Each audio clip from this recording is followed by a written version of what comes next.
ओ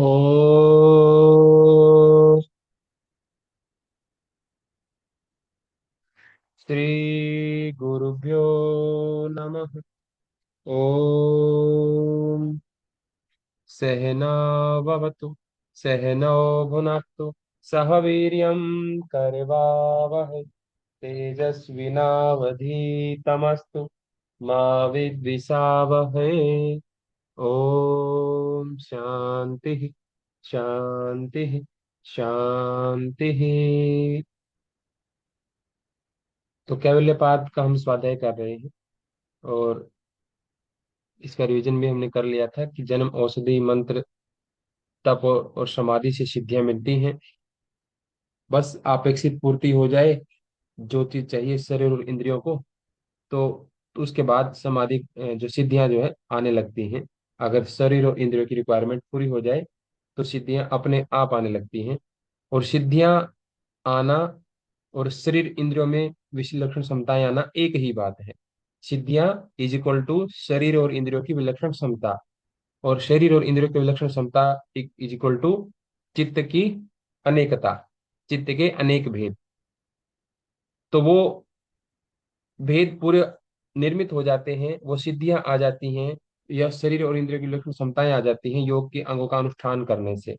योग के अंगों का अनुष्ठान करने से वो बाधाएं सारी दूर हो जाती हैं जो उपादान कारणों की पूर्ति होने से रोकती हैं। और जो उपादान कारणों की पूर्ति होने से जो रोकती हैं उनको योग अंगों के अनुष्ठान के जरिए हटाया जाएगा। और फिर जैसे ही बाधा निवारण होती है और आपूर्ति हो जाती है तो शरीर और इंद्रियों की विलक्षण क्षमताएं प्रकट हो जाती हैं, यानी कि सिद्धियां आ जाती हैं। तो उस समय पर जो चित्त बनते हैं, यानी कि जो सिद्धियों की अवस्था जब आती है उसमें अनेक चित्त बन जाते हैं, वो अस्मिता मात्र से बनते हैं। और उस समय जो अनेक चित्त हो जाते हैं, उसके बावजूद भी एक जो मूल चित्त था वही अकेला चित्त ही बाकी सारे चित्तों को कंट्रोल कर लेता है। जैसे एक पिता से ही उसके 10 पुत्र हुए, तो अब एक ही पिता के वो स्वरूप हैं 10 बच्चे, लेकिन हम उन 10 बच्चों को कौन संभालेगा? वो अकेला पिता ही संभाल लेगा, क्योंकि मूल वही है और उसी की वो सारी संतानें हैं। तो 10 के बारे में उसको पता होगा कौन बच्चा कैसा है, किसके संस्कार कैसे हैं, तो उसको कंट्रोल करना एक पिता के बस की ही बात है, वो कर लेगा। एक चित्त से ही अनेक चित्त बने हैं, लेकिन एक चित्त जो मूल है वो एज इट इज बना हुआ है, बाकी सारे चित्तों को वो अपने आप कंट्रोल कर लेगा। तो जन्म, औषधि, मंत्र और तप, इन चार माध्यमों से जो सिद्धियां मिली हैं उनमें कर्म संस्कार रहते हैं। लेकिन समाधि से जो सिद्धियां आती हैं, जो विभूतियां आती हैं, या ध्यान से जो सिद्धियां या विभूतियां आती है, ध्यान को यहाँ पर समाधि, समाधि को यहाँ पर ध्यान कह दिया, एक ही बात है। तो उसमें कर्म संस्कार नहीं होते, वासनाएं भी नहीं होती। क्यों नहीं होती? क्योंकि समाधि के द्वारा सिद्धि पाने वाला साधक निष्काम कर्म करता है शुरुआत से ही, इसलिए वो कर्म संस्कार का भागी नहीं बनता, वो निष्काम कर्म की वजह से। और बाकी सारे अन्य जो लोग हैं, जन्म, औषधि, मंत्र और तप से जो सिद्धि प्राप्त करने वाले हैं, वो इन 3 प्रकार के कर्मों को करते हैं, इसलिए उनके में सिद्धि तो उनको ही मिलती है। लेकिन 3 प्रकार के कर्मों को करने के कारण से उनका कर्म संस्कार और उनकी वासनाएं बनती है। तो वासनाएं बने इसलिए इनके कर्म संस्कार बने हैं। अगर वासनाएं नहीं होती, यानी कि पुण्य और पाप कर्म इन्होंने नहीं नहीं किया होता, तो कर्म संस्कार नहीं बनता, कर्म संस्कार नहीं बनता तो वासनाएं नहीं बनती। तो अब इन्होंने, इनको भी अगर ऐसी स्थिति को प्राप्त करना है जैसे कि योगी ने प्राप्त किया, निष्काम कर्म और कर्म संस्कार नहीं है, तो अब इसकी महर्षि पतंजलि बता रहे हैं कि इन तीनों में कर्म संस्कार क्यों बन जाते हैं। तीनों में कर्म संस्कार इसलिए बन जाते हैं इनकी सिद्धियों में, क्योंकि जैसे ये फल भोगते हैं वैसे वैसे साथ साथ इनके भीतर वासनाएं भी उत्पन्न होती रहती हैं। और वो वासनाएं जाति, देश, काल का व्यवधान पड़ने पर भी नष्ट नहीं होती, वो कर्म संस्कारों में बाधा नहीं बनती, वो कर्म संस्कार बनते ही बनते हैं, क्योंकि स्मृति और संस्कार एक ही है। तो ऐसी कौन सी वासना है जो हमेशा से रहती है, जिसकी वजह से बाकी सारी वासनाएं पैदा हो गई? तो बताया कि नित्य बने रहने की वासना हमेशा से है, इसलिए बाकी सारी इच्छाएं अपने आप पैदा हो जाती हैं एक ही इच्छा से। और वो जो इच्छाएं हैं, एक इच्छा से अनेक फिर कैसे बन जाती हैं? क्योंकि 4 कारण मौजूद हैं, हेतु, फल, आश्रय और आलम्बन उपलब्ध है। जैसे कि एक बीज ही पर्याप्त है पूरी धरती को हरा भरा करने के लिए। एक बीज, एक बीज, एक वृक्ष का बीज ही एक ही अकेला पर्याप्त है पूरी धरती को हरा भरा करने के लिए। एक बीज से पूरी धरती को हरा भरा किया जा सकता है, सिंगल एक बीज से। क्यों? उस बीज में इतना सामर्थ्य है कि वो अनेक वृक्ष पैदा करेगा, एक वृक्ष पैदा करेगा उससे अनेक बीज पैदा होंगे, उन अनेकों बीजों से अनेकों वृक्ष पैदा होंगे। ऐसे ही एक बीज से पूरी धरती को हरा भरा किया जा सकता है। तो ऐसे ही एक ही वासना है, और उसी में जो है हेतु, फल और आश्रय और आलम्बन, ये चार चीजें विद्यमान रहेंगी अगर एक वासना के साथ, तो बाकी सारी वासनाओं को अपने आप खींच लेगी। जैसे एक किसी के भीतर दुर्गुण आ जाए, दूसरे दुर्गुण की जरूरत नहीं है, वो अपने आप बाकी सारों को खींच लेगा। किसी में एक सद्गुण आ जाए कि भाई मुझे अच्छे लोगों में बैठना है, बस उसको और कुछ करने की जरूरत नहीं है, बस एक ही चीज करनी है, अच्छे लोगों के साथ बैठना है, अच्छे शास्त्र पढ़ने हैं, बाकी सारे अपने आप उसके भीतर गुण आने लग जाएंगे, है ना। बस एक काम करना, एक से अनेक अपने आप बन जाते हैं, यानी कि कारण मौजूद है, हेतु फल आश्रय और आलम्बन मौजूद है, तो वासनाएं इकट्ठी होती रहती हैं, एक से अनेक सारी इकट्ठी होती रहती हैं। तो इन चारों वासनाओं का जो संग्रह करने का कारण है, वो हेतु फल आश्रय और आलम्बन है ना। सॉरी, इन वासनाओं को संग्रह करने के चार कारण हेतु फल आश्रय और आलम्बन है। अगर ये हट जाए, हेतु फल आश्रय और आलम्बन, तो वासनाएं भी टिक नहीं पाएंगी, वासनाएं भी टिक नहीं पाएंगी, क्योंकि स्पेस के बिना ये कैसे टिकेंगी। अब यहां पर कह रहे हैं कि कोई भी चीज जो होती है वो हेतु फल आश्रय और आलंबन, इनके कारण से तो वासनाएं टिकी हुई है। तो फिर अब कह रहे हैं कि भाई अगर कह रहे हो कि तुम अगर हेतु फल आश्रय और आलंबन, इन चारों, चार पिलर है, इन पर टिकी हुई है वासना। ये छत है, एक तरीके से मान लो छत है और इसके ऊपर है वासना, और छत टिकी हुई है इन चार पिलर के ऊपर। पिलर है चार, एक एक फल है और एक आश्रय और एक आलंबन है। अगर ये चारों पिलर हटा दिए जाए तो ये छत गिर जाएगी और वासनाएं गिर जाएंगी, खत्म हो जाएंगी। तो अब कह रहे हैं कि भाई अब तुम कह रहे हो कि वासनाएं अनादिकाल से हैं, तो ये नष्ट कैसे हो जाएंगी? तो बोले नष्ट नहीं होंगी, क्योंकि कोई भी चीज नष्ट नहीं होती है। तो क्या होगा फिर? बोले कि काल का भेद होने से जो धर्म अतीत हो गए हैं और जो अनागत में प्रकट नहीं हुए हैं, वे स्वरूप में तो विद्यमान है ही। ये वासनाएं जो अभी हमारे भीतर नहीं आई हैं, इसका मतलब ये नहीं है कि वो है ही नहीं, है ना। बोल देंगे अहंकार तो मेरे भीतर है ही नहीं, और मेरे भीतर तो बहुत अहंकार है, ये दोनों शब्दों में क्या है, यथार्थता नहीं है, अधूरे सत्य हैं दोनों के दोनों। कोई बोल दे कि मेरे भीतर अहंकार नहीं है, वो प्रेजेंट टाइम की बात कर सकता है, क्योंकि अभी प्रकट नहीं हुआ होगा। लेकिन ऐसे कैसे कह सकता है कि वो प्रकट नहीं होगा? और जिसका अहंकार था उसका नष्ट हो गया है, तो वो ये भी कैसे कह सकता है कि अहंकार नहीं है तो अभी भी, लेकिन वो अप्रकट रूप में है।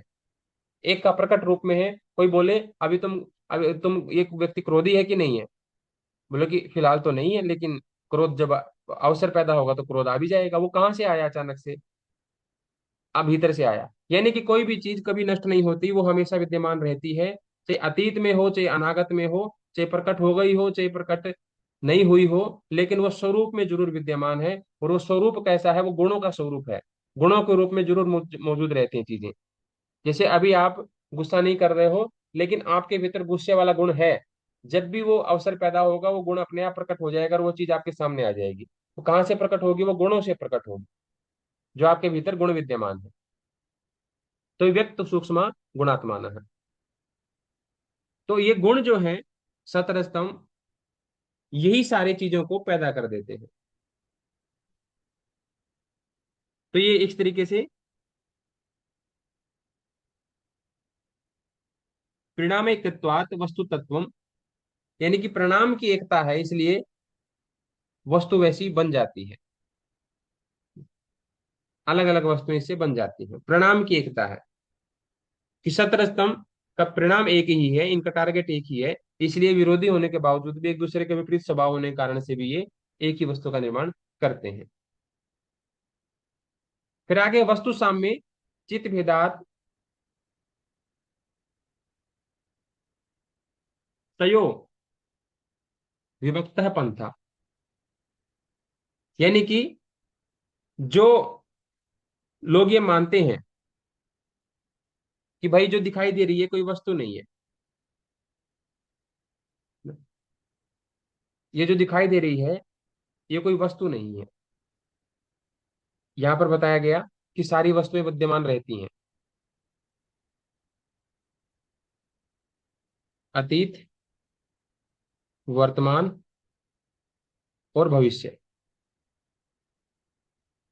पहले क्या बताया, कई भी वासनाएं अनादि हैं, तो वहां पर ये बात सिद्ध हो गई कि भाई अगर वासनाएं अनादि हैं तो फिर वो अनंत भी हैं, और अगर अनंत हैं और अनादि हैं तो फिर उनका कभी नाश नहीं हो सकता। तो उसका तो चक्कर ही छोड़ दो फिर। यानी कि शुक्ल कर्म कृष्ण कर्म और शुक्ल कृष्ण कर्म तो हमेशा होते ही रहेंगे, क्योंकि वासनाएं अगर विद्यमान है तो तीनों प्रकार के कर्म होते ही रहेंगे, है ना। और फिर अस्मिता, अहंकार आता ही रहेगा, कर्म संस्कार बनता ही रहेगा। लेकिन महर्षि पतंजलि कह देते हैं कि वासनाएं अनादि तो हैं लेकिन अनंत नहीं है। बोले ऐसा कैसे कह सकते हैं, क्योंकि वासनाएं टिकी हुई हैं हेतु, फल, आश्रय और आलंबन के ऊपर। अगर इन आलंबन को हटा दिया जाए, सहारा हटा दिया जाए, बोले कि ये व्यक्ति इतना ज्यादा क्यों बोल रहा है, बोले तू खड़ा था इसको, ये तेरा सहयोग मान रहा था, तू हट जाए, मैं इसको अपने आप देख लेता हूँ, ये कितना बोलने वाला है मुझे पता लग जाएगा। ये वासनाएं तभी तक चिल्ला चिल्ली करती हैं जब तक इनके पास इनके हिम्मत देने वाले, जिसको बोलते हैं ना, हिमायती इनके मौजूद हो, इनके सपोर्टर इनके मौजूद हो, समर्थक। अब एक नेता इतना क्यों बोल जाता है कि उसको पता है मेरे पीछे लाखों की भीड़ है, उसके सपोर्टर हटा दो, उसकी चूं तक नहीं निकलेगी, आवाज नहीं निकलेगी। तो वासनाएं तभी तक परेशान करती हैं जब तक इसको सपोर्ट देने वाले कोई ना कोई कारण विद्यमान है, तो हेतु फल आश्रय और आलम्बन। तो महर्षि पतंजलि कह देते हैं इनके सपोर्टर को हटा दो, फिर देखो कौन कितना बोल पाता है। वासनाएं खत्म हो जाएंगी। लेकिन वो ये कह देते हैं कि खत्म होने का मतलब ये मत समझ लेना कि वो हमेशा के लिए चली गई। खत्म होने का मतलब केवल इतना ही है कि वो वर्तमान में थी, अब अतीत में चली गई है। पहले वो उनको है शब्द से संबोधित किया जाता था, अब उनको था शब्द से संबोधित किया जाएगा। पहले वो है थी, अब वो था हो गई है। और है होने से भी पहले वो क्या थी, होगा वाली स्थिति में थी, होगा। पहले वो होगा वाली स्थिति में थी वासनाएं, फिर वो है वाली स्थिति में आ गई, और अब फिर वो वासनाएं अगर चली गई तो वो था वाली स्थिति में आ गई। लेकिन वो वासनाएं, हमें क्या देखना है, वर्तमान देखना है, हमें वर्तमान में है या नहीं है। वर्तमान में वो वासनाओं को अतीत में भेजना है, बस यही काम करना है, वो अतीत हो जाए। लेकिन कोई भी चीज स्वरूप से विद्यमान हमेशा रहेगी, नष्ट नहीं होगी, स्वरूप उसका हमेशा रहेगा। चाहे उसको बोलोगे अतीत स्वरूप में है वो, चाहे बोलोगे वर्तमान स्वरूप में है, चाहे वो भविष्य के स्वरूप में है, लेकिन वो चीज हमेशा रहेगी, है ना। और किस रूप में रहेगी, गुणों के रूप में, क्योंकि जब तक आपके भीतर सतरजतम विद्यमान है तब तक किसी भी चीज की कोई गारंटी नहीं है कि कोई चीज कब आपने खत्म कर दी, बोले मैंने गुस्सा खत्म कर दिया, नहीं। जब तक सतरजतम आपके भीतर विद्यमान है, हर एक चीज मौजूद है, हर एक चीज मौजूद है आपके भीतर। कभी भी कोई का गुण ऊपर प्रकट होगा और वो अपना रूप, अपना जो स्वरूप है वो प्रकट कर देगा। जब तक सतरज विद्यमान है, यानी कि जब तक गुण विद्यमान है, जब तक कारण विद्यमान है, कार्य कभी भी हो सकता है। इसलिए सतरज स्तंभ की कोई गारंटी नहीं, कभी भी कोई चीज पैदा हो सकती है। तो कोई भी चीज कैसे रहती है, वो गुणों के स्वरूप में रहती है। तो ये धर्म है, और धर्म गुणों के स्वरूप में रहता है। तो बता रहे हैं कि भाई ये भिन्न भिन्न स्वभाव वाले तीन गुण हैं, अलग अलग स्वभाव है इनका। इनसे एक ही वस्तु कैसे पैदा हो जाती है, सत बिल्कुल अलग है, रज बिल्कुल अलग है और तम बिल्कुल अलग है। इनका बिल्कुल कोई मैच नहीं करता। एक प्रकाश वाला है, एक प्रकाश है, और एक घोर अंधकार, और एक में चंचलता। इनमें कोई सेटिंग बैठ रही है। ये जैसे एक व्यक्ति बहुत खाने वाला है, एक को बहुत फूडी है, एक को म्यूजिक पसंद है, एक को शांति पसंद है। तीनों में कोई कॉम्बिनेशन है। एक को म्यूजिक चाहिए 24 घंटे, शोर शराबा चाहिए। एक को सात्विक भोजन चाहिए, एक कोई अलग एक्टिविटी करनी है। सबकी पसंद बिल्कुल एक दूसरे के अपोजिट। उसके बावजूद भी ये तीनों गुण मिलकर के एक वस्तु का निर्माण कर देते हैं। क्यों, अल्टीमेटली रिजल्ट इनका एक ही होना है, काम तीनों को एक ही करना है। 17 स्तंभ का काम एक ही है, क्योंकि इनमें परिणाम की एकता है ना। वैसे ये एक नहीं है, वैसे इनमें एक बिल्कुल भी नहीं है। जब परिणाम की बात आती है तब ये एक हो जाते हैं, परिणाम में एकता है इनकी। एक व्यक्ति सहारनपुर से चला,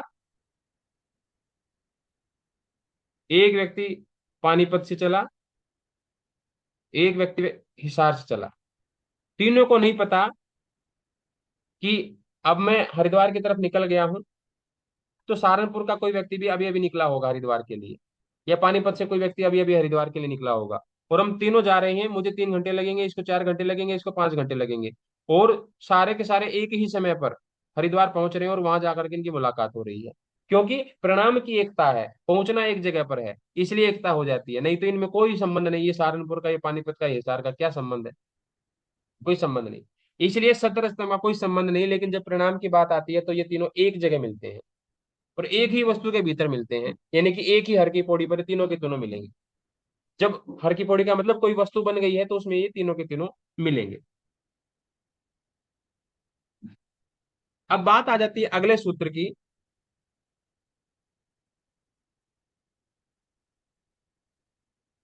वस्तु साम्य चित भेदात तयो विभक्त पंथा।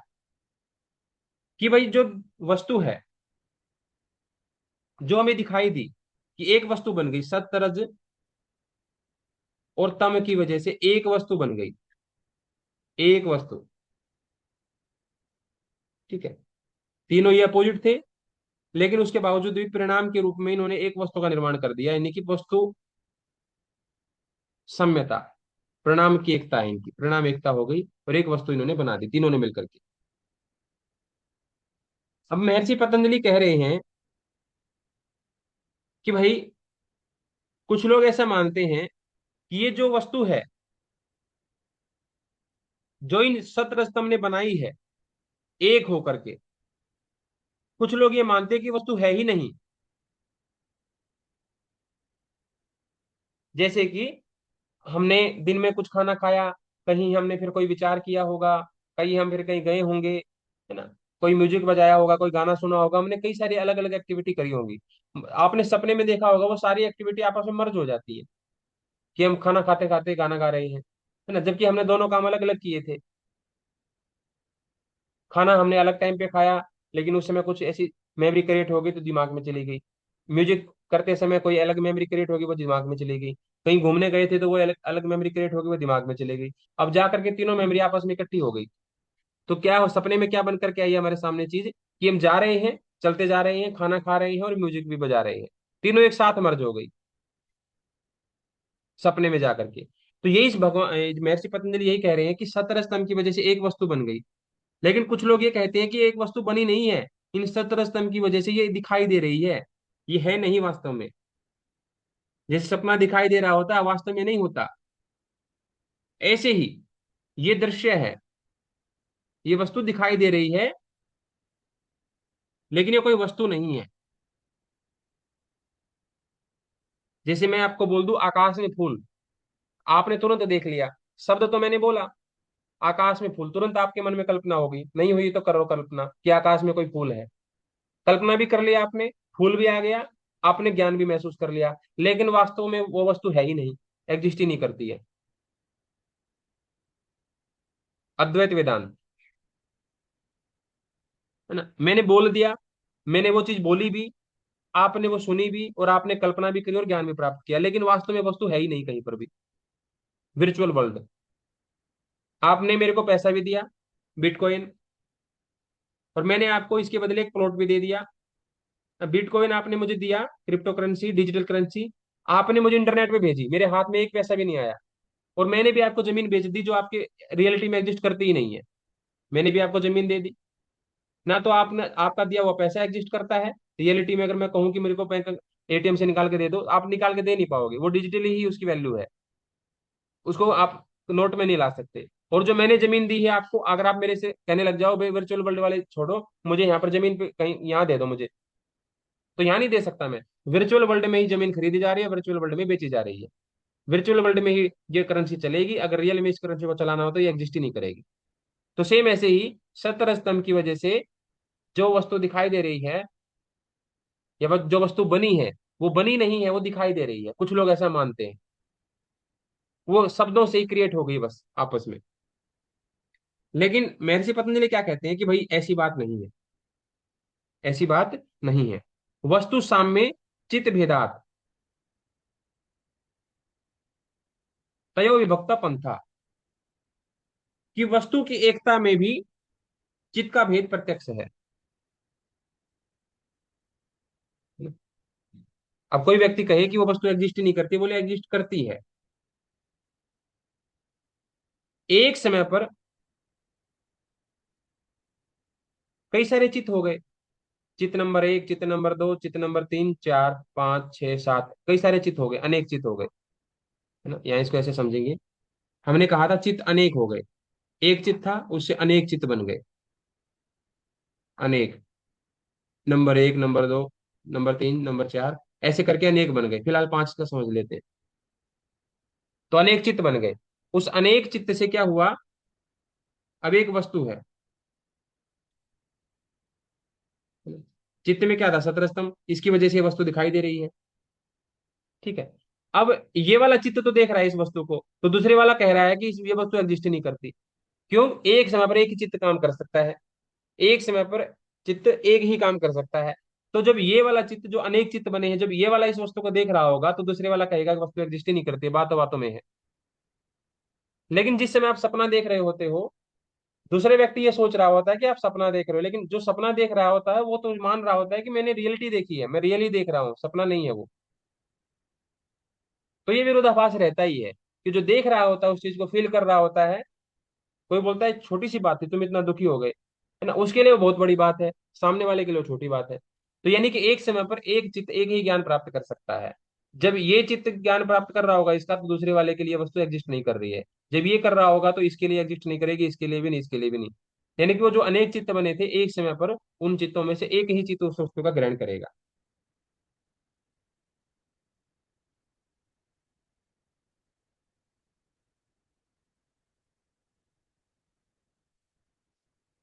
समझ में आ गई बात?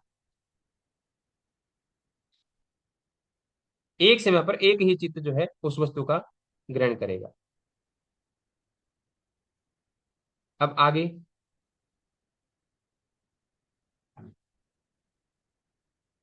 अब महर्षि पतंजलि कह रहे हैं कि कोई भी वस्तु, ध्यान रखें, चित्त ग्रहण जरूर करेगा। नैच एक चित्त तंत्रम वस्तु तत्प्रमाणकम तदा किम स्यात्। ध्यान रखना, एक चित्त ने, एक चित्त मूल चित्त, अनेक चित्त,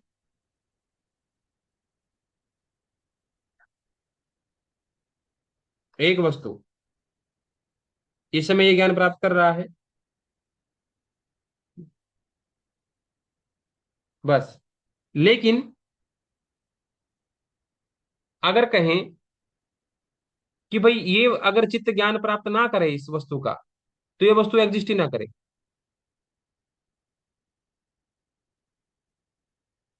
अगर ये चित्त ज्ञान ही प्राप्त ना करे, ये भी इग्नोर कर दे, ये चित्त भी, ये चित्त भी, ये चित्त भी, ये सारे के सारे इस वस्तु को इग्नोर कर दे, कोई भी ज्ञान प्राप्त ना करे, तो क्या ये वस्तु एग्जिस्ट करेगी कि नहीं करेगी?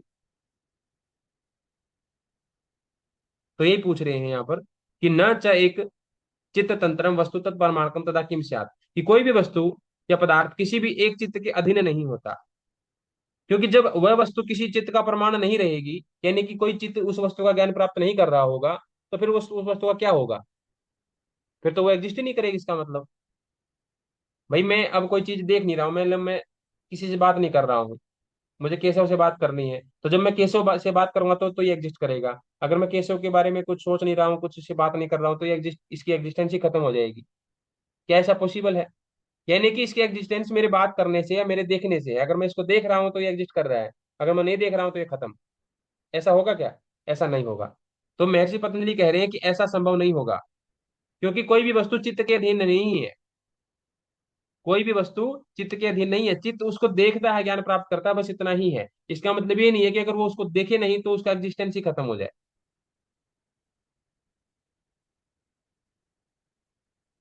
जैसे कुछ लोग कपड़े पहनते हैं दूसरों को दिखाने के लिए, है ना। यानी कि उनका पहनावा दूसरों के ऊपर डिपेंड करता है कि वो हमें देखें, हमें अटेंशन मिले। अगर उनको अटेंशन ना मिले तो उनकी एग्जिस्टेंस खतरे में आ जाती है। जैसे एक लड़की ने अपनी एक फ्रेंड को, सहेली को, एसिड फेंक दिया उसके ऊपर, क्योंकि वो थोड़ी दिखने में सुंदर थी। उसकी जॉब भी लग गई और जीवन में भी थोड़ा कुछ प्रगति कर रही होगी वो। तो उस जो बचपन की उसकी फ्रेंड थी, उससे कंटिन्यू उससे जेलसी फील होने लगी, जलन होने लगी। और उसने अपने घर बुलाया उसको मिलने के बहाने से कि तेरी जॉब लग गई तो पार्टी करते हैं। जैसे ही वो घर आई तो उसने एसिड की बोतल जो है उसके चेहरे पे फेंक दी। इस लेवल की जेलसी, जलन। इसलिए बोलते हैं कि ज्यादा अपनी प्रसिद्धि या ज्यादा अपनी जो क्या बोलते हैं सफलताएं हैं सोशल मीडिया वगैरह पे नहीं बतानी चाहिए ज्यादा, और मित्रों वगैरह में भी नहीं बताने चाहिए ज्यादा। दबा कर रखने चाहिए, क्या पता किसके मन में कोई जलन पैदा हो जाए और आपके सामने वो काल बन करके टूट जाए। क्योंकि वो लड़की जो सुंदर थी वो अपने कंटिन्यू फोटोज वगैरह डालती थी सोशल मीडिया पर। तो कोई ना कोई खुश हो रहा होता है, लाइक कर रहा होता है, लेकिन इसका मतलब ये नहीं कि कोई लाइक कर रहा हो तो इसका मतलब कोई ना कोई डिसलाइक करने वाला भी पैदा हो गया है, जो कंटिन्यू तुमसे जल रहा है और मौका देखते ही वो अपना काम करेगा, है ना।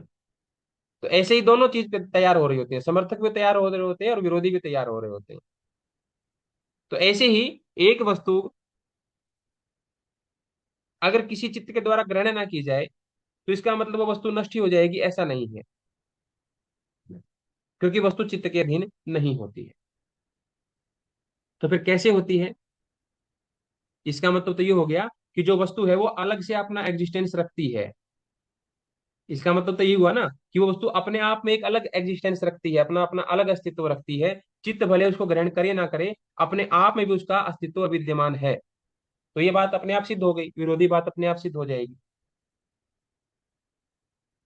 अगर कोई चित्त किसी वस्तु का ग्रहण ना करे तो भी वो वस्तु विद्यमान रहेगी।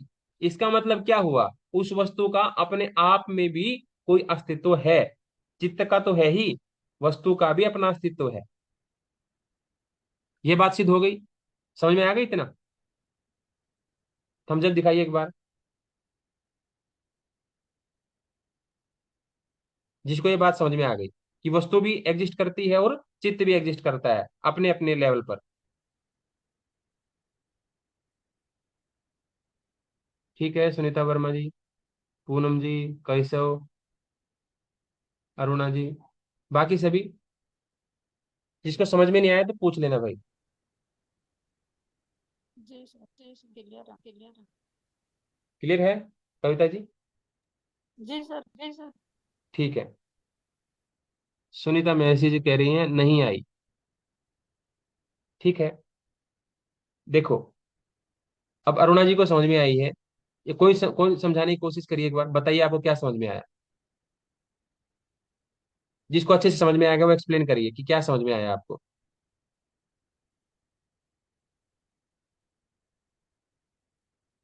जो भी समझ में आया बताओ। केशव? सर मैं खाना खा रहा हूँ अभी। ओके, और कोई? चलो ठीक है, फिर किसी से नहीं पूछते हम। देखो, क्या होता है जब एक वस्तु जो होती है ना, एक वस्तु,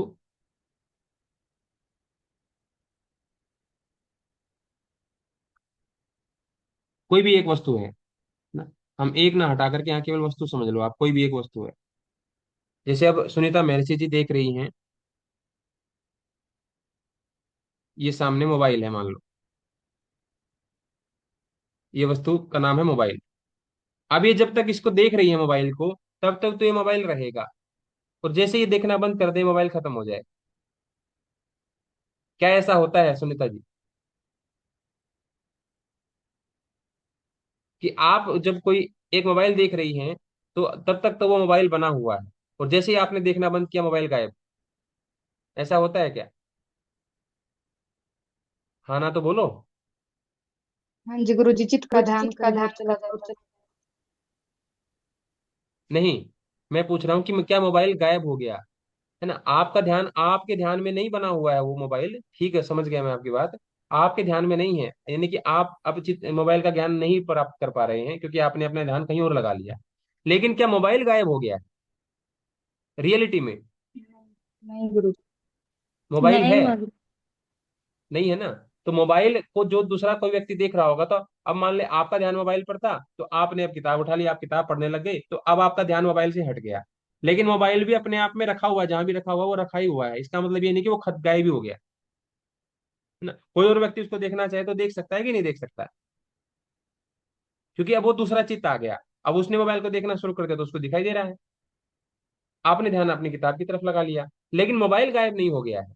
इसका मतलब जो वस्तु है वो आपके अटेंशन की डिपेंडेंसी नहीं है कि आप अटेंशन दो उसको, यानी कि आप उसके ऊपर फोकस करो तो वो एग्जिस्ट करेगी। अगर आपका फोकस उससे हट गया तो वस्तु खत्म हो जाएगी। वस्तु तो एग्जिस्ट करेगी उसके बावजूद भी, लेकिन आपके लिए कौन सी वस्तु एग्जिस्ट करेगी? आप जिसको ध्यान दे रहे होगे आपको तो दिखाई देगी वही वस्तु, लेकिन जिसका पहले आप ज्ञान प्राप्त कर रहे थे वो वस्तु भी एज इट इज बनी ही हुई है, भले आपको उसका ज्ञान प्राप्त नहीं हो रहा फिलहाल, ऑन द स्पॉट कंडीशन में। सुनीता महर्षि जी, कुछ क्लियर हुआ? जी गुरु जी। ठीक है। तो यही यहाँ पर बता रहे हैं कि वस्तु जो होती है किसी एक चित्त के अधीन नहीं होती है, वो उसका अपने आप में एक अस्तित्व अलग से होता है। और जब कोई चित्त उस वस्तु का ज्ञान ग्रहण करना चाहता है, ज्ञान प्राप्त करना चाहता है, तो उसको देख लेता है। लेकिन जब उस वस्तु को देख नहीं रहा होता है, तब किसी और वस्तु को देख रहा होता है वो। इसका मतलब पहले वाली वस्तु, इसका मतलब नष्ट नहीं हो गई है, पहले वाली भी बनी हुई है। जब अब उसने उस पर से ध्यान हटा के दूसरी वस्तु पर लगा लिया है, तो उसके लिए वो दूसरी वस्तु बनी हुई है। पहली वाली वस्तु उसके लिए अतीत हो गई, और बाद वाली वस्तु वस्तु उसके लिए प्रेजेंट बनी हुई है। और भविष्य में जो दूसरी वस्तु को देखेगा वो, है ना, तो उसके लिए भविष्य रूप में बनी रहेगी। यानी कि अभी तक उसने ना तो ध्यान दिया था उसके ऊपर, और ना वो ध्यान दे रहा है, ध्यान देगा इन फ्यूचर। तो वो वस्तु भविष्य में एग्जिस्ट कर रही है, लेकिन वस्तु विद्यमान है। यही बात यहाँ पर कह रहे हैं कि चित्त के अधीन वस्तु नहीं होती, क्योंकि चित्त तो एक वस्तु पर लगेगा, फिर दूसरी पर चला जाएगा, तो सारी वस्तुएं ऐसे नष्ट होती चली जाएंगी फिर तो। ऐसा नहीं होता है। तो फिर वो वस्तुएं एग्जिस्ट कैसे करती हैं, कैसे वो दिखाई देती हैं? तो बता रहे हैं कि अगर कोई वस्तु जो बाहर की वस्तु थी, अगर ये अपने आप से अस्तित्व रखती है अपना, इंडिपेंडेंट इसका एग्जिस्टेंस है, स्वतंत्र इसका अस्तित्व है, कि चित्त के ऊपर निर्भर नहीं करती कि ये बनी रहे कि नष्ट हो जाए, तो फिर ऐसा कैसे हो जाता है कि कभी दिखती है और कभी नहीं दिखती है? अगर ये अपने आप में एग्जिस्टेंस करती है, अपना अस्तित्व ये रखती है, तो फिर कभी तो दिखाई देती है और कभी दिखाई नहीं देती है। इसका उत्तर हमने दे दिया। क्योंकि जब आप देखना चाहते हो तो दिखती है, नहीं देखना चाहते हो तो नहीं दिखती है। इसमें वस्तु का कोई दोष थोड़ी है। अभी मोबाइल था यहाँ पर, अब कोई बोलने लग जाए, सुनीता महर्षि जी कहने लग जाए कि अगर ये वस्तु अपने आप में अस्तित्व रखती है, तो ये हमेशा मुझे महसूस क्यों नहीं होती है? जब मैं देखना चाहती, मतलब जब मैं, कभी कभी तो मुझे दिखती है, कभी कभी मुझे ये नहीं दिखती मोबाइल। अभी पूनम जी कहेंगी कि जब मैं देखना चाहती हूँ तब मोबाइल दिखता है, बाकी जब मैं नहीं देख रही होती तो नहीं दिखता है। इसमें मोबाइल की गलती है कि हमारी? इसमें मोबाइल की गलती है कि हमारी? इसमें मोबाइल की क्या गलती है? वो तो एक वस्तु है, अगर आप देखोगे तो दिख जाएगा, नहीं देखोगे तो नहीं दिखेगा। इसमें मोबाइल का कोई दोष नहीं है कि वो दिखाई क्यों नहीं दे रहा। इसमें हमारा है कि हमने मोबाइल छोड़ करके किताब उठा ली तो किताब दिखाई देगी। अब जब किताब दिखाई दे रही है तो मोबाइल दिखाई नहीं दे रहा, और मोबाइल दिखाई दे रहा है तो किताब दिखाई नहीं दे रही। एक समय पर एक ही वस्तु का ज्ञान होगा। ये चित्त का, ये मन का ऐसा सिस्टम है। एक समय पर चित्त दो कार्य नहीं कर सकता। वही महर्षि पतंजलि यहाँ पर बताना चाह रहे हैं कि कोई वस्तु आपको दिखाई दे रही है, कोई वस्तु आपको दिखाई नहीं दे रही है। जैसे सामान्य बोलचाल की भाषा में आप नॉर्मली, आपको सबको पता है, लेकिन महर्षि पतंजलि इसको सूत्र दे दिया यहाँ पर, तो उसको थोड़ा सा खोल के समझाना चाह रहे हैं। बात बिल्कुल सिंपल है, जो आप सोचते हैं, समझते हैं या समझ रहे होंगे, वही रियलिटी यही है। इस सूत्र का अर्थ भी वही है कि जब आप देख रहे हो तो दिखती है, नहीं देख रहे हो तो नहीं दिखती है। महर्षि पतंजलि ने इसको थोड़ा शास्त्रीय भाषा में क्या कहा, क्या कह दिया कि तदुपराग उपेक्षित्वात्, तदुपराग उपेक्षित्वात् चित्तस्य वस्तु जाता जातम। चित्त के उस बाह्य वस्तु के उपराग की अपेक्षा रखने वाला होने से, उस बाहरी यथार्थ दिखाई देने वाले वस्तु या पदार्थ के साथ संबंध रखने की कामना रखने वाले चित्त के लिए बाह्य पदार्थ ज्ञात और अज्ञात दो प्रकार का होता है। यानी कि चित्त को, यानी कि हमारे मन को वो वस्तु कब दिखाई देगी, जब हमारा चित्त इसको देखना चाहेगा तो दिखाई देगी।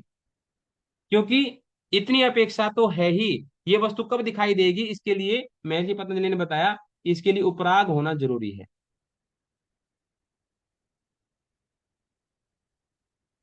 ना? उपराग यानी कि इसके प्रति अटैचमेंट, लगाव, ध्यान, ध्याय तो विषयान पुंसा, राग, अटैचमेंट। अब देखो किसी व्यक्ति में आपको राग हो जाता है, अपने बच्चों में, अपने भाई में, अपनी बहन में, जिसके प्रति भी आपका प्रेम है, भाव है, उसमें सारे दोष सारे इसमें गुण दिखाई देते हैं।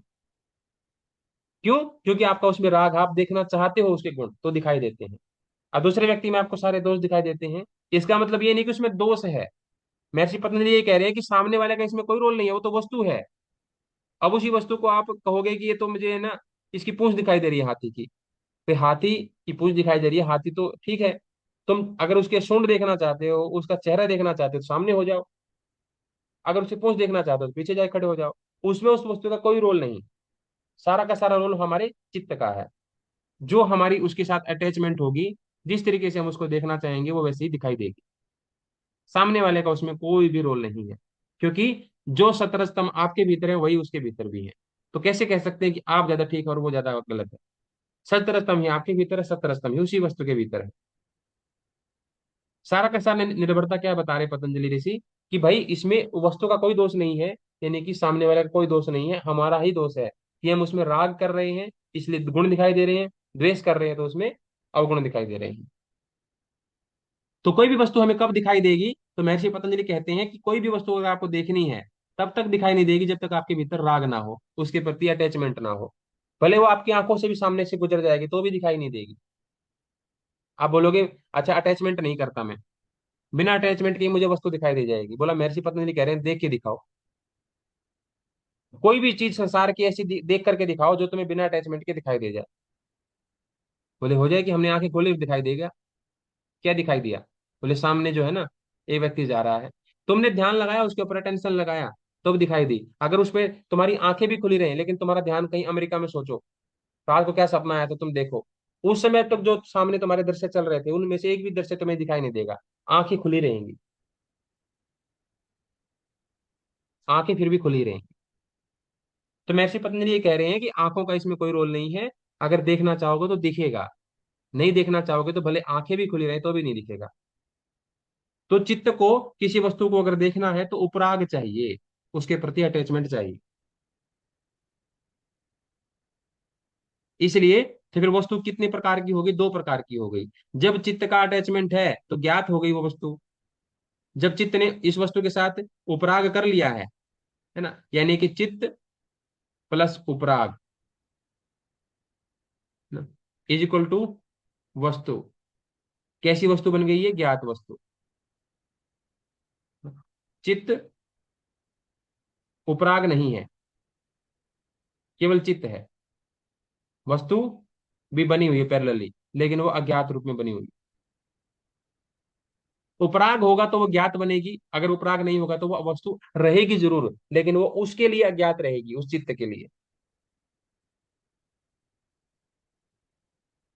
क्लियर है सबको ये? सुनीता महर्षि जी, समझ में आ गया? जी गुरु जी। ठीक है, ओके। तो यही यहाँ पर बात बता रहे हैं। तो अब क्या कह रहे हैं महर्षि पतंजलि? अब जो यहाँ पर आगे है, सदा 18वां,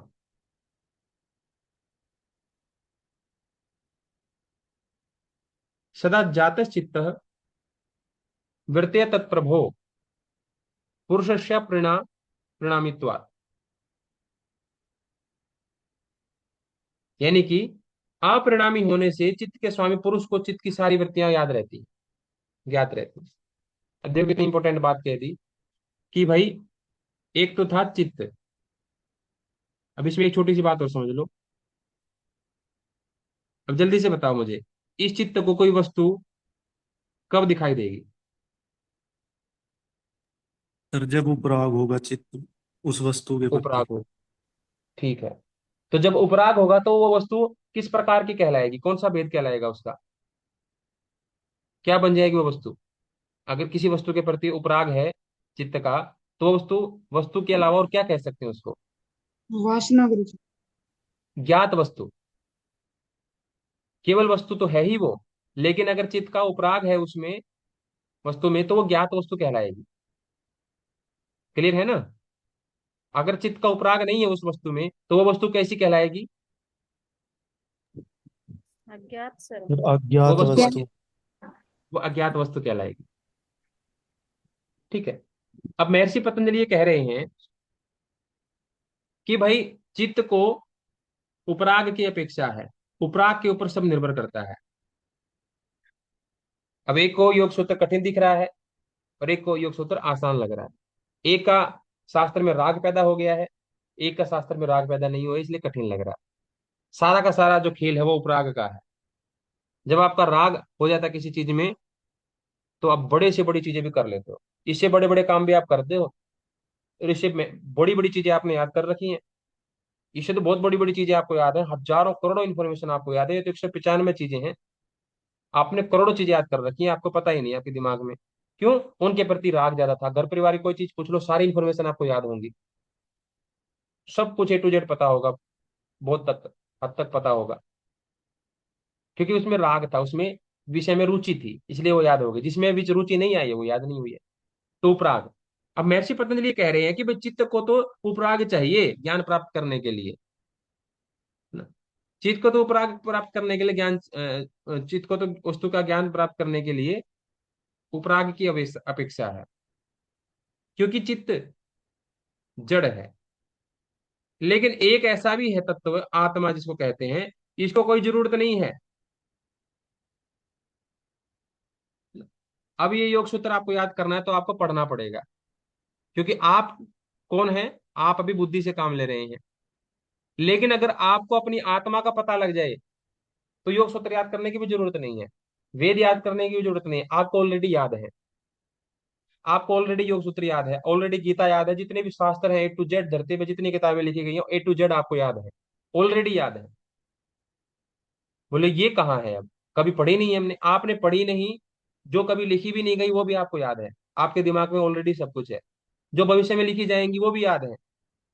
लेकिन वो याद आपकी बुद्धि को नहीं है, वो आत्मा के पास है वो सारी इंफॉर्मेशन। अगर तुम्हें वो सारी इंफॉर्मेशन पहले से ही प्राप्त करनी है, फ्यूचर में क्या होना है क्या नहीं होना है, तो तुम्हें अपना जुड़ाव, अपनी जान पहचान आत्मा से बनानी पड़ेगी।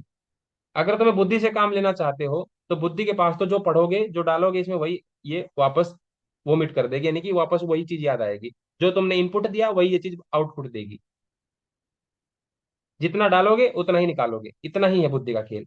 अगर तुम्हें वो चीज चाहिए कि हम कुछ नहीं इनपुट देंगे, ऑलरेडी सब कुछ एग्जिस्ट करती हैं सारी चीजें, तो तुम्हें फिर आत्मा से काम लेना पड़ेगा, थोड़ा हायर उसके पास जाना पड़ेगा। तो महर्षि पतंजलि कह रहे हैं कि भाई चित्त को तो किसी वस्तु का ज्ञान प्राप्त करना है तो उपराग चाहिए, आत्मा को नहीं चाहिए। आत्मा को तो ऑलरेडी सारी वस्तुओं का, सारी चीजों का ज्ञान ऑलरेडी रहता है। क्यों?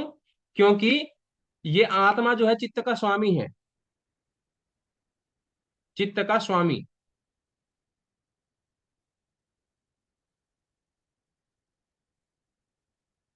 चित्त का स्वामी है।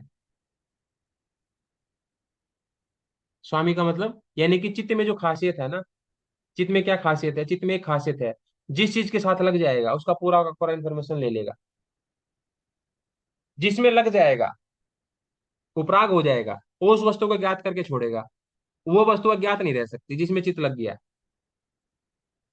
और जिसमें चित्त लगा नहीं, तो फिर उसको वस्तु, वस्तु तो भले रहेगी, वस्तु का तो क्यों नाश होगा, वस्तु तो एज इट इज बनी ही रहेगी, लेकिन वो चित्त के लिए अज्ञात रहेगी। ये चित्त की खासियत है, जिसमें लग गया वो चीज प्राप्त होगी, जिसमें नहीं लगा वो वस्तु प्राप्त नहीं हुई। क्यों? और जिस समय एक चीज का ही ज्ञान प्राप्त कर सकता है चित्त, एक समय पर एक चीज का, फिर दूसरी समय दूसरी चीज का। एक समय पर दो वस्तुओं का ज्ञान प्राप्त नहीं कर सकता। क्यों? चित्त परिवर्तन हो जाएगा, चित्त का परिवर्तन हो सकता है। आज मन कर रहा था पढ़ने का, कल नहीं कर रहा। ये चित्त का स्वभाव है, परिवर्तन इसका स्वभाव है, ये बदल जाएगा। इसलिए जब आपका चित्त बदल जाएगा, बोलेगे योग सूत्र सुनाओ। किसी दिन तो आप खुद बोल रहे थे गुरु जी हम सुनाएंगे, और किसी दिन पूछने के बाद भी नहीं सुनाओगे। बोले गुरु जी आज इच्छा नहीं हो रही है, आज बिल्कुल मन खराब है। क्या हो गया? आज रिजल्ट ऐसा आ गया, इसलिए आज बिल्कुल इच्छा नहीं है। ऐसा नहीं, क्योंकि आपका चित्त परिवर्तन हो गया। आपने उसको मन से याद किया था, और मन अभी दुखी है, तो मन वो चीज को याद नहीं कर पाएगा जो आपने ऑलरेडी कर रखी थी, वो बोल ही नहीं पाएगा वो, क्योंकि आप अब दूसरा मूड में है। इसलिए चित्त परिवर्तनशील है। अब चित्त अगर परिवर्तनशील हो जाएगा, तो आपने कितनी चीजों को याद कर लिया हो, कितनी चीजें अगर वो परिवर्तन हो गया, मूड चेंज हो गया, तो कितनी सारी इंफॉर्मेशन हो, आप वो बाहर नहीं निकाल पाओगे, उसको आउटपुट नहीं होगा। इनपुट तो आपने बढ़िया से किया था, और सामान्य कंडीशन है, सामान्य अवस्था बनी हुई है, तो आप उन चीजों को बाहर निकाल दोगे, वोमिट कर दोगे, या बता दोगे। लेकिन जैसे ही आपका मूड चेंज हो गया, आपसे कितनी सारी सारी चीजें आपको याद हो, आप बता नहीं पाओगे, क्योंकि अब मन से काम होना था, मन बेकार है, मन खराब हो गया। मन परिवर्तनशील है। इसलिए कहते हैं कि मन के ऊपर ज्यादा भरोसा नहीं करना, बुद्धि के ऊपर ज्यादा भरोसा नहीं करना। यहाँ पर चित्त का मतलब बुद्धि भी है। इन्फॉर्मेशन तो उसी की ठीक मिलेगी जो पहले भी एक जैसा था और बाद में भी एक जैसा है। सेम ऐसी जो मैं बातें बोलता हूँ, मीडिया, सोशल मीडिया, नेता, एक दिन कुछ बोलते हैं, दूसरे दिन कुछ बोलते हैं। तो इनको सुन करके हमको इन्फॉर्मेशन अगर प्राप्त करेंगे, तो इन्फॉर्मेशन वो टेम्परेरी होगी, वो कल को बदल सकने की संभावना है उसमें। वो आपस से दूसरी चीज हो सकती है, बदल सकती है। पहले कहेंगे रेमडेसिविर, इवरमेक्टिन इफेक्टिव है, फिर कह देंगे कि नहीं नहीं, ये तो इसमें कोई काम नहीं कर रही कोविड में, हटा दो इसको। ये इन्फॉर्मेशन चेंज हो सकती है। लेकिन जो आत्मा की इन्फॉर्मेशन होगी, वो चेंज नहीं हो सकती, क्योंकि आत्मा परिवर्तनशील नहीं है, परिवर्तनशील नहीं है। इसलिए जो आत्मा के पास पहले इंफॉर्मेशन थी, वही आज भी है और वही कल भी रहेगी, क्योंकि आत्मा बदलती नहीं है। आत्मा परिवर्तनशील नहीं है, अपरिवर्तनशील है। और आत्मा का कोई परिणाम नहीं होने वाला है कि इसको पढ़ना पड़े पहले कोई, फिर ज्ञान प्राप्त करे। ये सब झंझट आत्मा के साथ नहीं है। ये बुद्धि और मन का खेल है सारा, उनको बेचारों को पढ़ना पड़ता है, सीखना पड़ता है। आत्मा को तो सारी चीजें पता है। अब देखो, आपने किसी पशु के साथ रिश्ता बनाने के बारे में कुछ पढ़ा, कि पशुओं के साथ रिश्ता कैसा बनाया जाए, या कैसे बोला जाए, कैसे उनको सम्मान दिया जाए, कैसे उनकी रिस्पेक्ट करी जाए। आप एक शब्द भी बोल लो, जितना भी आपको पता हो, मैथ, गणित, साइंस, साइकोलॉजी, जितना भी कुछ पता हो, सारे लगा दो, किसी के साथ संबंध नहीं बना सकते। क्यों? आपकी भाषा काम नहीं आएगी। आपका ज्ञान बिना भाषा के आपको, आप एक्सप्रेस नहीं कर सकते। जितना भी आपको ज्ञान हो, आपको शब्द चाहिए बोलने के लिए, और शब्द सामने वाला। अब गूंगे को आपको बताना है, गूंगा सुन लेगा क्या आपकी बात? एक कुत्ते को, एक बिल्ली को, या किसी और जानवर को आपको कोई बात समझानी है, या वो अपना कुछ भावना अभिव्यक्त करनी है, तो शब्द है नहीं वहां पर। तो फिर क्या आते, आत्मा की कनेक्शन काम आता है वहां पर। आपको अपनी बॉडी लैंग्वेज को इस तरह से बनाना पड़ता है कि कुत्ता आपके पास आकर के पूछ लाने लगता है। आपके शब्दों से नहीं प्रभावित हुआ है वो, आपकी वाइब्रेशन से प्रभावित हुआ है। क्यों? अब आप आत्मिक लेवल से पूरे तरह से ऐसी वाइब्रेशन रिलीज कर रहे हो कि कुत्ता निश्चिंत होकर के आपके पास आ गया। जैसे ही आप अपना हाव भाव सवाल थोड़ा दूसरी तरह से कर लो, तो भाग जाएगा उठ करके। तो ऐसे ही आत्मा परिणामी नहीं है, आत्मा परिवर्तनशील नहीं है, और चित्त का स्वामी है। इसलिए इसके पास तो ऑलरेडी सारी इंफॉर्मेशन है, और इसको, आत्मा को, चित्त का स्वामी है। इसलिए चित्त की सारी वृत्तियां ऑलरेडी आत्मा को पता रहती है, सारी की सारी सभी वृत्तियां, कि इसके भीतर क्या चल रहा है, क्या नहीं चल रहा है। जैसे माँ बाप को सब कुछ पता रहता है बच्चों के मन में क्या चल रहा है, A to Z। लेकिन उनकी मजबूरियां होती हैं, बहुत सारी चीजें, मर्यादाएं होती हैं, वो उस चीज को एक्सपोज नहीं करते। नहीं तो पता सबको होता है, बेटा तू कौन सी चाल चल रहा है, किस तरीके से चल रहा है, मुझे सब पता है, समझ जा टाइम रहते रहते। अब बच्चे को समझ में नहीं आता ये इशारा किस तरफ जा रहा है ना। अब खुल के बात कही नहीं जा सकती, फिर माता पिता उसके दोस्त से कहेंगे तू समझा दे भाई, तेरी बात मान लेगा। क्योंकि इतनी एक मर्यादा रखनी पड़ती है, सारी चीजें खुल्लम खुल्ला हो जाए तो फिर बात बिगड़ जाती है। इनडायरेक्ट वे में कोई चीजें कही नहीं, कहनी पड़ती हैं। तो ऐसी सभी वृत्तियां आत्मा को तो पता ही रहती हैं, क्योंकि आत्मा चित्त का स्वामी है। हमेशा ज्ञात रहती हैं, ये नहीं कि थोड़ी देर के लिए पता रहेंगी, हमेशा ज्ञात रहती हैं, 24/7। कभी भी आत्मा से पूछ लो, क्योंकि आत्मा बदलने वाली नहीं है, इसकी इंफॉर्मेशन एक्यूरेट है। तो परिणामी नहीं है, अपरिणामी है।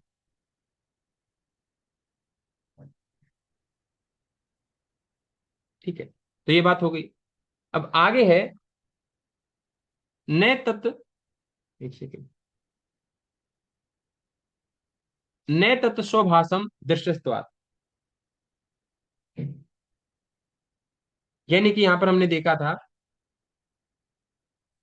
एक चित्त ने इस वस्तु को ग्रहण किया, यानी कि इस वस्तु का ज्ञान ग्रहण किया उपराग के कारण से। ठीक है, उपराग तो जरूरी है, यहाँ पर उपराग है, और यहाँ पर उपराग नहीं था, वस्तु तो बनी हुई थी। इसमें उपराग की वजह से ज्ञान हो गया, इसमें उपराग नहीं था तो अज्ञात रह गई। ठीक है, लेकिन ये चित्त क्या हो गया, ये चित्त जो है इस वस्तु का प्रकाशक है। ये चित्त जो है इस वस्तु का प्रकाशक भी कहलाएगा। ये चित्त जो है इस वस्तु का प्रकाशक है, ये इस वस्तु को देख सकता है। ठीक है, लेकिन इस चित्त में एक कमी ये है कि ये खुद को नहीं देख सकता। जैसे हाथी होता है, हाथी बाकी सारी चीजों को देख लेगा, लेकिन अपना शरीर उसको दिखाई नहीं देता। हम भी देख लो, हमारी भी गर्दन काफी मूवमेंट कर लेती है, लेकिन अपने पूरे शरीर को हम भी नहीं देख पाते। दूसरा व्यक्ति हमारे शरीर को पूरा देख सकता है ना? हम दूसरे के शरीर को पूरा देख सकते हैं, लेकिन हम अपने शरीर को नहीं देख सकते। दर्पण की एक अलग बात है, दर्पण में भी हम पूरी तरह से नहीं देख सकते, उपकरणों का इस्तेमाल करके भी, और करणों से तो देख ही नहीं सकते। सेम ऐसे ही चित्त का भी कुछ ऐसा ही हाल है। ये दूसरी वस्तु को तो प्रकाशित कर देगा, यानी कि दूसरी वस्तु को तो ज्ञान प्राप्त कर लेगा, लेकिन खुद के लिए प्रकाशित नहीं है ये, क्योंकि वो खुद में भी दृश्य है, वो दृष्टा नहीं है। जैसे कोई किताब है, मोबाइल है, जैसे मोबाइल का एग्जांपल लिया था हमने, हम मोबाइल को देख सकते हैं, मोबाइल खुद को नहीं देख सकता, क्योंकि मोबाइल दृश्य है, दृष्टा नहीं है, वो देख नहीं सकता है। वो दृश्य है, वो दिखाई दे सकता है, देख नहीं सकता है। दृश्य है, दृष्टा नहीं है। सेम ऐसे ही चित्त जो है दृश्य है, दृष्टा नहीं है। दृष्टा तो इसका स्वामी है, आत्मा, वो है दृष्टा, वो सब चीजों को देख सकता है।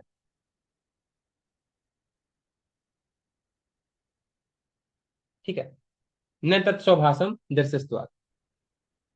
अगर हम, ये बात समझ में आ गई कि चित्त जो है दृश्य है, दृष्टा नहीं है। क्लियर है सभी को? जी सर। ओके, ठीक है। तो अगर अब आप कह रहे हो कि ये बात समझ में आ गई, लेकिन महर्षि पतंजलि अगले ही सूत्र में एक बात और कहते हैं कि अगर हमने इस चित्त को मान लिया कि ये अपने आप को देख सकता है, मान लिया अगर, तो महर्षि पतंजलि बिल्कुल क्लियर कर देते हैं कि तुम्हारी बात भी अगर मान लेते, किसी के मन में शंका उत्पन्न हो ही जाए कि भाई चित्त खुद को देख सकता है, अगर मान ले किसी के मन में शंका पैदा हो जाए या जिज्ञासा पैदा हो जाए, तो महर्षि पतंजलि उस जिज्ञासा को भी पहले ही शांत कर देते हैं। भाई तुम अगर मान लिया ये चित्त दृश्य नहीं है, ये दृष्टा भी है, ये खुद को भी देख सकता है, मान ली हमने बात, मान लिया ना? ठीक है, तो दिखाई देने वाली चीज क्या होती है? विषय।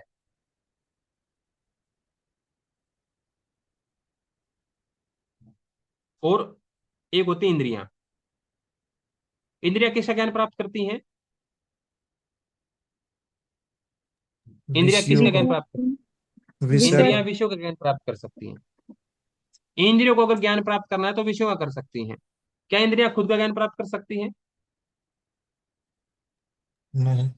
नहीं जी। नहीं कर सकती, क्योंकि उनको विषयों का ही ज्ञान प्राप्त हो सकता है, ये परमात्मा ने व्यवस्था बनाई है, किसी और चीज का वो ज्ञान प्राप्त नहीं कर सकती। ठीक है, जैसे आप खाना खाओगे तो मुंह से ही खाना पड़ेगा आपको। शरीर में तो रोम छिद्र बहुत सारे हैं, रोम छिद्र भी बहुत सारे हैं शरीर में, और 9 छिद्र और भी बताए हैं, 11 द्वार 9 द्वार बताए गए हैं। लेकिन खाना खाना है तो आपको इसी मुख का प्रयोग करना पड़ेगा, सुनना है तो कान वाले छेद का ही प्रयोग करना पड़ेगा, मुंह वाले छेद से सुन नहीं सकते हो, नाक वाले छेद से सुनना ही नहीं देगा। एक व्यवस्था बना रखी है।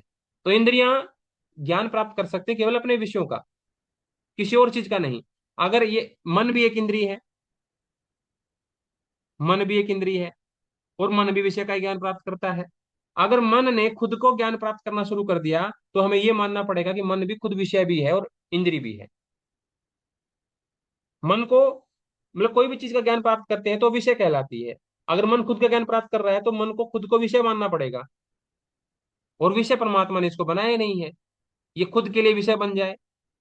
ये आत्मा के लिए तो विषय हो सकता है, लेकिन खुद को खुद ही देख रहा है और खुद ही विषय बन रहा है और खुद ही इंद्रिय बन रहा है, खुद ही दृष्टा बन रहा है, खुद ही दृश्य और खुद ही दृष्टा।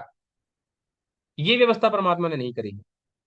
तो महर्षि पतंजलि कहते हैं, अगर हमने मान भी लिया कि मन जो है, ये चित्त जो है, एक ही समय पर, है ना, एक ही समय पर खुद दृष्टा भी है और दृश्य भी है, एक ही समय पर, ऐसा संभव नहीं है।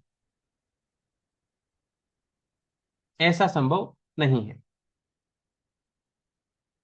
ठीक है, ये कह रहे हैं, एक समय चोभया करणम, चोभया अवधारणम, यानी कि एक ही समय पर एक साथ चित्त और विषय दोनों को ही एक साथ ग्रहण नहीं किया जा सकता।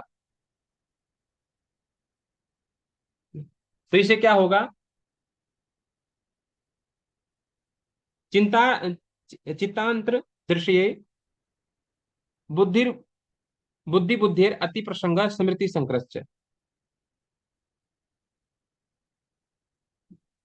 अगर हम ये मान लें कि एक चित्त और दूसरा चित्त, एक चित्त है, बोले भाई तुमने इतने सारे बनाए थे, मान लो चित्त, ये चित्त खुद को नहीं देख सकता, तो जितने एक चित्त से जो अनेक चित्त बने हैं उनमें से किसी एक को कह दो कि पहले वाले को देख ले, या इसको कह दो, जो एक से अनेक बने थे ना, एक चित्त था मूल, उससे अनेक चित्त बने थे, तो एक से कह दो कि तू दूसरे वाले को देख ले, ये तेरे को देख लेगा। तो फिर भी तो क्या कहलाएगा? चित्त ने चित्त को ही देखा, फिर भी तो यही नाम आएगा ना, कि चित्त ने चित्त को ही देखा, क्योंकि एक चित्त ने दूसरे चित्त को देख लिया। फिर भी तो कहने में तो यही आएगा कि चित्त ने चित्त को देख लिया। एक चित्त को दूसरे चित्त का दृश्य मान लो, एक दृष्टा बन जाएगा। इससे भी क्या हो जाएगा? इससे भी स्मृति का मिश्रण पैदा हो जाएगा, स्मृति संकर दोष पैदा हो जाएगा, स्मृतियों का संकर पैदा हो जाएगा। एक चित्त ने अगर दूसरे चित्त को देखना शुरू कर दिया तो इससे स्मृति संकर दोष पैदा हो जाएगा, स्मृति संकृष्ट, महर्षि पतंजलि कहते हैं।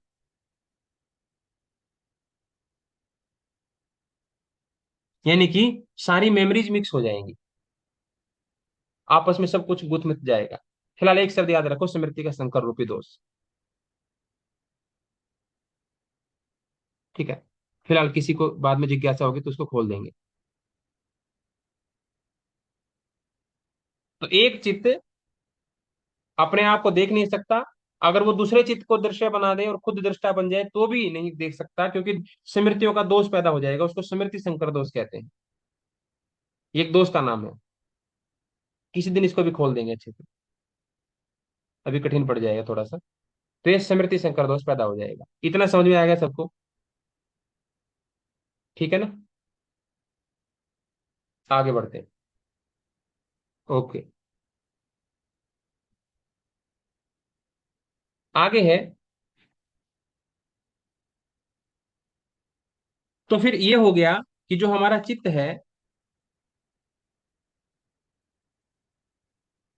हमने क्या मान लिया फिर इस चित्त को, कि भाई ये चित्त, जो चित्त है, ये विषय नहीं हो सकता, खुद का विषय, स्वयं का नहीं हो सकता, कि खुद अपने लिए विषय नहीं हो सकता, ये मान लिया। और जिसको हम कह रहे हैं स्वप्रकाश नहीं हो सकता, कि खुद को प्रकाशित नहीं कर सकता, ये खुद अपना ज्ञान प्राप्त नहीं कर सकता, ये भी मान लिया हमने। यानी कि ये स्वयं का विषय नहीं हो सकता, स्वयं प्रकाश नहीं हो सकता, और ये चित्त दूसरे चित्त का भी विषय नहीं हो सकता। अगर तुम कहो कि भले दूसरे चित्त से प्राप्त कर लेंगे पहले वाले चित्त का ज्ञान, वो भी नहीं हो सकता, ये दूसरे चित्त का विषय भी नहीं हो सकता। ठीक है, तो फिर इस चित्त को देखने वाला कौन है, जब खुद को ये देख नहीं सकता, दूसरा चित्त भी इस चित्त को देख नहीं सकता, तो इसको देखेगा कौन? इसका उत्तर हमने दे दिया ना। हाँ अगर समझ। दूसरा चित्त इसको देखना चाहेगा तो क्या हो जाएगा? स्मृति संकर दोष पैदा हो जाएगा। अगर दूसरा चित्त पहले चित्त को देखना चाहेगा या किसी भी चित्त को कोई भी चित्त देखना चाहेगा तो उससे स्मृति संकर दोष पैदा हो जाएगा। फिर बोले कि ये चित्त खुद को देख नहीं सकता, दूसरा चित्त देखेगा तो दोष पैदा हो जाएगा। तो फिर इसको देखेगा कौन? तो इस चित्त को तो वही देख सकता है जिसमें स्मृति संकर दोष पैदा ना हो, जो इन्फ्लुएंस ना हो। अब रीना जी ने कह दिया किसी एक अपनी फ्रेंड को कि तू मेरे भीतर कोई 10 कमियां बता, और वो उसकी बेस्ट फ्रेंड है, कि मेरे भीतर 10 कमियां बता। वो चाह करके भी नहीं बता पाएगी, बोली मेरे को दिखाई नहीं देती। अगर दोस्त दिखाई देते तो फिर मित्रता ही खत्म हो जाती उसी दिन। अगर दोस्त दिखाई देना शुरू हो जाते तो मित्रता ही खत्म हो जाती। अगर तुझे अपनी बुराइयां पूछनी है, अपनी कमियां पूछनी है, तो जो तेरी बारे में नेगेटिव बोलती है वो जाकर उससे पूछ, वो ज्यादा अच्छे से बताएगी। 10 क्या 20 बता देगी, 20 क्या 40 बता देगी, क्योंकि उसका सारा ध्यान तेरी कमियों पर ही है। अगर मैं तेरी कमियों पर ध्यान देती और मुख्य रूप से प्रमुखता से ध्यान देती तो मित्रता ही नहीं रहती। इसीलिए एक चित्त जब दूसरे चित्त की बात करेगा, दूसरे चित्त का ज्ञान प्राप्त करेगा, तो स्मृति संकर दोष पैदा होगा। ऐसा ही होगा जैसे अंधा अंधे को रास्ता बता रहा हो, ऐसा ही दोष पैदा हो जाएगा। अंधा अंधे को ही रास्ता बता रहा है, दोनों एक दूसरे को देख नहीं पा रहे हैं, लेकिन एक दूसरे के बारे में कह रहे हैं कि भाई तू बड़ा स्मार्ट है, मैंने देख लिया तुझे, है ना? बहुत बढ़िया कपड़े पहन रखे हैं तूने। ना तो वो खुद को देख सकता, ना दूसरे को देख सकता। लेकिन एक है जो न्यूट्रल है, निष्पक्ष है, बिल्कुल सही इंफॉर्मेशन देगा। किसी का किसी से बोले कि मैं बिल्कुल निष्पक्ष बताऊंगा, भाई मैं ना तुम्हारा मित्र हूं ना तुम्हारा मित्र हूं, मैं थर्ड पर्सन हूँ। बोले तीसरा व्यक्ति बता सकता है सही ईमानदारी से हम में से गलत कौन है। नहीं तो ये तो तुम्हारा पक्ष लेगा, मेरा वाला मेरा पक्ष लेगा, तो थर्ड पर्सन के पास चलते हैं, वो बताएगा न्यूट्रल, उसको किसी से कोई मित्रता नहीं है। तो वो है आत्मा। चित्त को कौन देखेगी फिर? चित्त की दृष्टा जो है, दृष्टा आत्मा है। दृष्टा होता है देखने वाला। देखने वाला, देखने वाला नाम आत्मा का ही होता है। जब भी कहेंगे देखने वाला देख रहा है, तो हम अब कभी ये नहीं कह सकते कि देखने वाला कौन होगा, चित्त भी कभी होगा, क्योंकि चित्त को ये पतंजलि ने सिद्ध कर दिया कि चित्त है दृश्य है, दिखाई दे सकता है, देख नहीं सकता है। तो जब भी ये कहा जाएगा कि देखने वाला देख रहा है, तब भी आत्मा के बारे में बात होगी, दृश्य के बारे में बात नहीं हो सकती। कि दृश्य तो दिखाई देने का गुण है उसका, देखने का गुण नहीं है। देखने का गुण तो केवल आत्मा में ही है।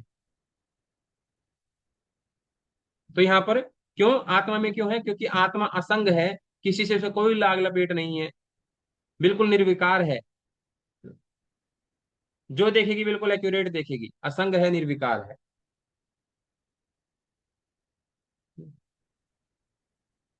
तो यही बता रहे हैं यहाँ पर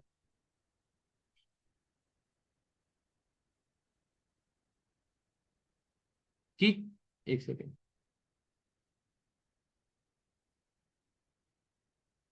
चित्तेर प्रति संक्रमयास तदाकार पत्तो स्वबुद्धि संवेदना, कि जो आत्मा है वो प्रति संक्रमण से रहित है।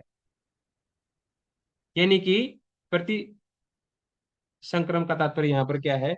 वो असंग है, किसी से कोई उनका संबंध नहीं है, और उसको कोई लेना देना भी नहीं है, किसी से कोई काम भी नहीं निकालना ना, तो उसको असंग है वो, और क्रिया से रहित है, उसको किसी से कोई काम नहीं लेना। अगर किसी को किसी से काम लेना होगा और उसी से पूछ लो भाई ये व्यक्ति ठीक है, वो बोलेगा बिल्कुल ठीक है, चाहे भले उसको पता हो कि ये गलत है।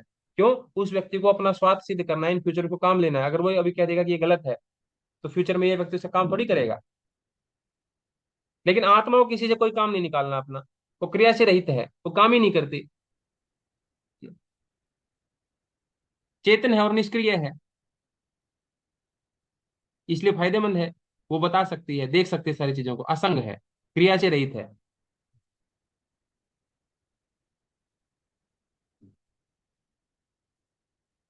तो जब साधक जो है आत्मा के साथ प्रति संक्रम शरीर चेतन शक्ति दृष्टा आत्मा के साथ विषाकार होगी, दृश्य जो है दृष्टा के सामने जब आएगा तो दिखाई पड़ जाएगा। अगर चित्त को देखना है, चित्त का ज्ञान प्राप्त करना है, तो चित्त खुद को नहीं देख सकता। जैसे आप अपने आप को देखना चाहो तो आप अपने आप को नहीं देख सकते। आपको अपने आप को देखना है तो शीशे के सामने खड़ा होना पड़ेगा, वो शीशा है आत्मा। यानी कि चित्त को अपना ज्ञान प्राप्त करना है तो उसको विषय बन करके आत्मा के सामने खड़ा होना पड़ेगा, तब जाकर के उसको चित्ती को चित्त का अनुभव हो जाएगा। चित्ती बोलते हैं चित्त का स्वामी जो होता है, यानी कि आत्मा। और चित्त का अनुभव अपने आप उसको हो जाएगा। ये यहाँ पर बात बताई गई। ठीक है, अभी इतना ही रहने देते हैं। किसी को इसमें कोई शंका होगी तो अभी पूछ लीजिए, अन्यथा फिर कक्षा को विराम देते हैं।